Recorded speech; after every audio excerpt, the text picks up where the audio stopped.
smoke bombs. Arrested with Bill Cockram inside the vault was the hammerman, Robert Adams. Terry Millman was picked up in his van on the north side of the river.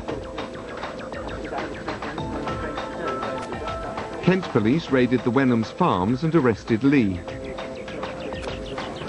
Kevin Meredith was picked up at the pier. The only person we know slipped the net was the man the gang called Tony, who somehow managed to escape in another white van.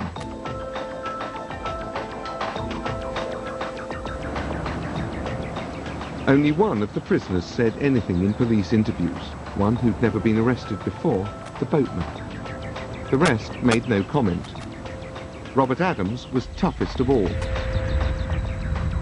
psyched himself totally out and would not even acknowledge our presence in the room.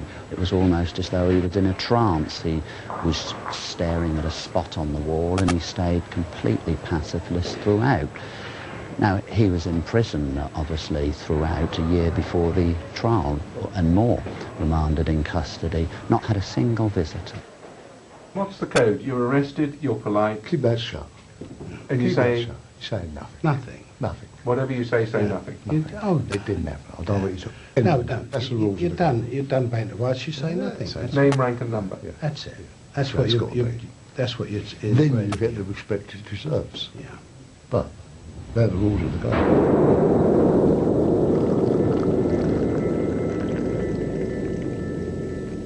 The boatman got 5 years. Lee Wenham got 4 years for the Dome raid and 9 for Aylesford. 2 of the men arrested in the Dome got 15 years and 2 got 18 years. But the court cases left a number of gaps in the story. Why did this gang carry out the raid in the way they did?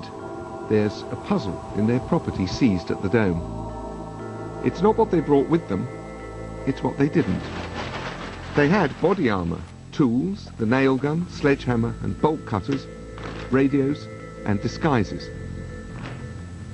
There were possible weapons, ammonia sprays, which they said were merely to contaminate any DNA they left. But this gang had a history of using firearms, so why did police find no guns? My intelligence led me to believe that they would be armed, and it was very good intelligence I had. But it was wrong. Well, it proved wrong, but I mean, none of us are blessed with hindsight, and no one was more surprised than me when on the day they weren't carrying firearms. The gang's defence at trial was that they never planned to use weapons.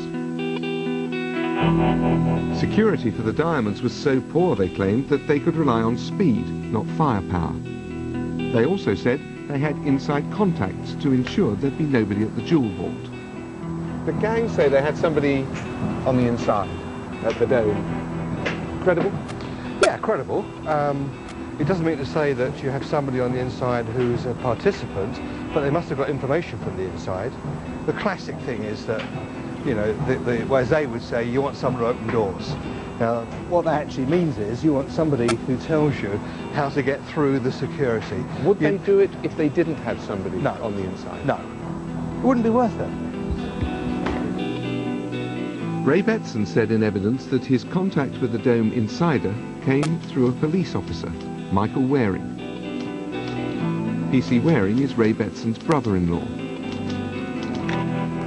The idea of working together on robberies had been the subject of a past conversation between them.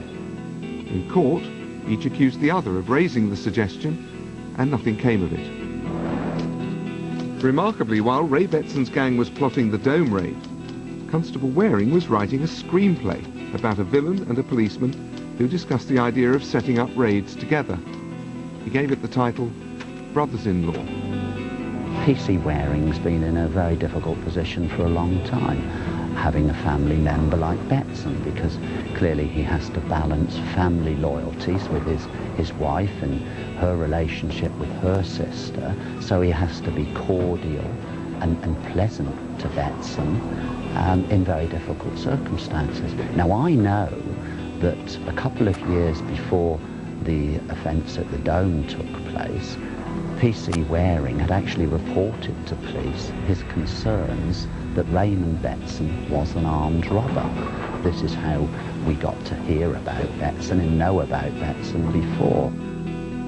By his own account, P.C. Waring was asked to help plan robberies sometime in 1997. He didn't report this until April '98. Ray Betson's evidence was that he was set up to raid the Dome by the elusive Tony, whom he met through Constable Waring. The officer adamantly denies this. Ray Betson's story is that Tony had inside contacts and proposed a detailed plan for the raid. Tony then disappeared in a white van just before the others were arrested. This escape strikes some as highly suspicious. No one would get out. No one No would one get out. would. No one would get out in a million years. Someone escaped in Someone it escaped. was Someone in there. tailing him up in a white van, apparently, wasn't it? So what's And he slipped the net. What's the story, if you No. know? You told me what the story is. Someone knows. You would never let anyone get out of there. No. You're telling me they just... Let someone slip the net. No. Sorry. No. Sorry, no. Couldn't happen. So who was driving? Well, Well, question, who was driving? I'd like to know. Well, I don't want to know. I don't want to know. Yeah, no. Yeah. But no, it's no business of ours. No business of ours, yeah. When somebody's got away, the immediate suspicion among the rest of the gang is they were the grass. Yes, it and is. the police, you've allowed them to get away, and they're now living somewhere in a safe house somewhere under the new name. In this case, it's even more serious. What they're saying is that person was the instigator of the whole thing. They say his name was Tony. Yes. And that he was either a police officer or working for you. Is that true? Well, there's not a shred of truth in any of that. I don't know who the individual was. He certainly wasn't a police officer or had any involvement with the police whatsoever.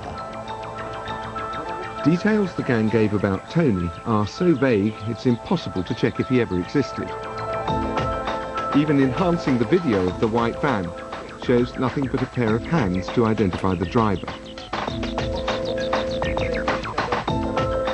The former commander of the flying squad concludes that the gang must have known the van driver, and if they haven't named him, it's obvious why. He was not working with the police. Their code of conduct in South London is you don't grass. So they wouldn't grass him up. They're quite prepared to stick him forward as this friend of a policeman and so forth, because that fits, and you know it might mislead a gullible jury. It helps the story. Yeah, it fits in with the story. But of course, grassing up a policeman is not considered grassing, and grassing up a grass isn't considered grassing. So if he had been an informant driving the white van, what would the code say about naming him? Grass him up. That's not grassing. That's fair dues. The arrests at the Dome brought Kent Police and the Met a real victory to celebrate.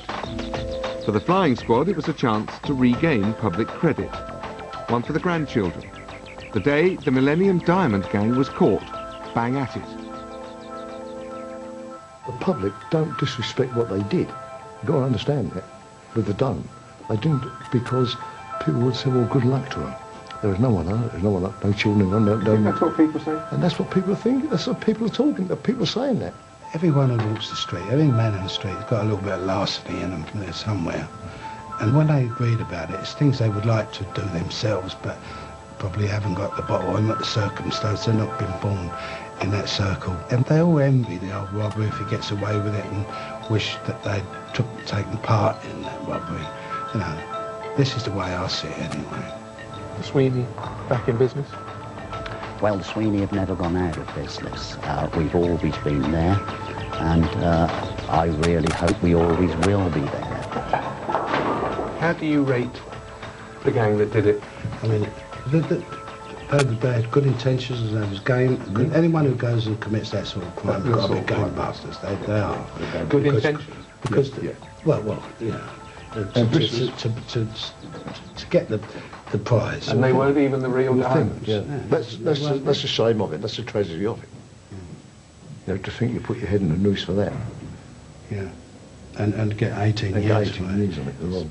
It's criminal, really. Have you got them all? I don't think I have, no. But what I'm certain of in Betson and Cochrane is we've got the principals, we've got the main individuals. These men are highly dangerous armed robbers, and this country is much safer for them now they're locked up.